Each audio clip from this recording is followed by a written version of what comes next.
చందు, వల్లి వాళ్ళ పెళ్లి కోసం అని చెప్పి బంధువులు అందరూ అక్కడికి వస్తూ ఉంటారు. అది చూడగానే అక్కడ ఉన్న రామరాజు అయితే చాలా సంతోషిస్తూ వాళ్ళందరినీ ఆహ్వానిస్తూ ఉంటాడు.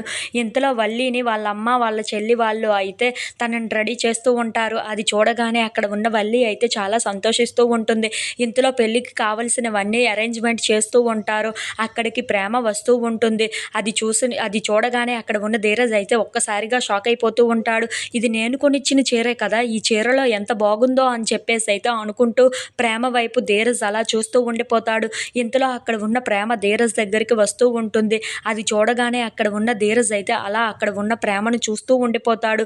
అది చూడగానే అక్కడ ఉన్న ప్రేమ మాత్రం ఏంటి ఇలా చూస్తూ ఉండిపోయాడు అని చెప్పేసి అయితే హలో అని చెప్పేసి అయితే సైగ చేస్తూ ఉంటుంది. ఇంతలో అక్కడ ఉన్న ధీరజ్ ఒక్కసారిగా తులిక్కిపడి ఏంటి అలా చూస్తున్నావు నన్ను అని చెప్పేసి అయితే అడుగుతూ ఉంటుంది. ఆ మాటలు వినగానే అక్కడ ఉన్న ధీరజ్ మాత్రం ఏమీ లేదు చాలా పనులున్నాయి కదా, పద పద వెళ్దాం అని చెప్పేసి అయితే ప్రేమను తీసుకొని వెళ్తూ ఉంటాడు. ఇంతలో విశ్వ అరేంజ్ చేసిన కిడ్నాపర్ అక్కడికి వస్తూ ఉంటుంది.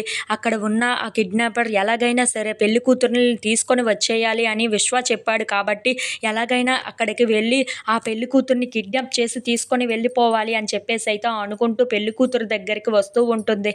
ఇంతలో అక్కడ ఉన్న పెళ్లి కూతుర్ని చూసి ఈ అమ్మాయే కదా మనం కిడ్నాప్ చేయాల్సింది, ఎలాగో ఒకలాగా ఏదో ఒకటి చేసి తీసుకొని వెళ్ళిపోవాలి, ఈ పెళ్ళిని ఎలాగైనా ఆపేయాలి ఆ విశ్వ చెప్పిన విధంగా అని చెప్పేసి అయితే అనుకుంటూ పెళ్లి కూతురు వైపు అలా చూస్తూ ఉండిపోతుంది. If you like this video please